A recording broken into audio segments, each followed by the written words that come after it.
കഴിച്ചില്ലെങ്കിൽ പ്രേതത്തെ വിളിക്കും. ഈ വാക്ക് കേട്ട് വളർന്നവരാണ് നമ്മളിൽ പലരും.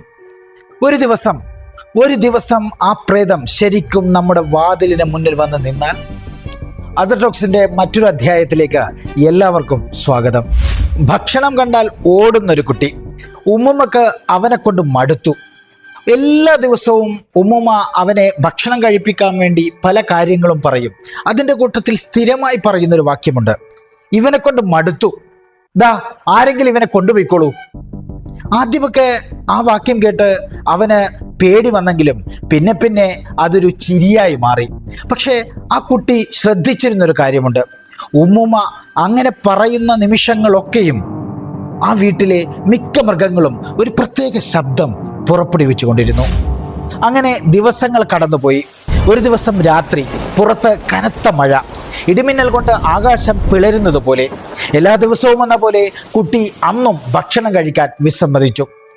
ദേഷ്യവും സങ്കടവും കൊണ്ട് ഉമ്മുമ്മ പുറത്തു നോക്കി പറഞ്ഞു, എനിക്ക് വയ്യ, ഇവനെ കൊണ്ട് മടുത്തു, ദാ ആരെങ്കിലും ഇവനെ കൊണ്ടുപോയിക്കോളൂ.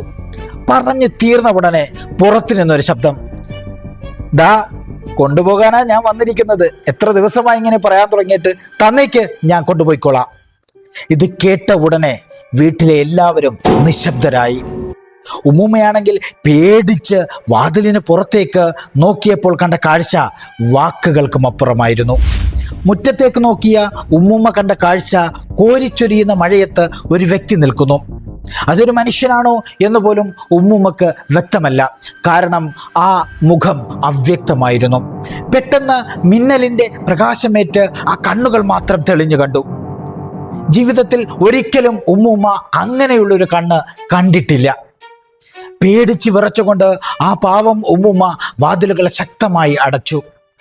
പിന്നീട് ജീവിതത്തിൽ ഒരിക്കൽ പോലും എന്താണ് കണ്ടതെന്ന് മറ്റൊരാളോടും ആ ഉമ്മുമ്മ പറഞ്ഞിട്ടില്ല.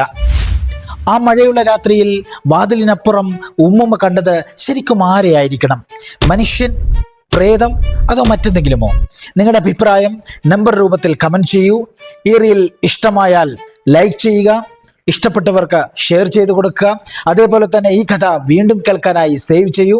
നിങ്ങൾ ആദ്യമായിട്ടാണ് അസറ്റോക്സ് കാണുന്നതെങ്കിൽ ഒന്ന് ഫോളോ ചെയ്ത് ഒപ്പം കൂടുക. അടുത്ത ശനിയാഴ്ച വീണ്ടും കാണാം. ബൈ.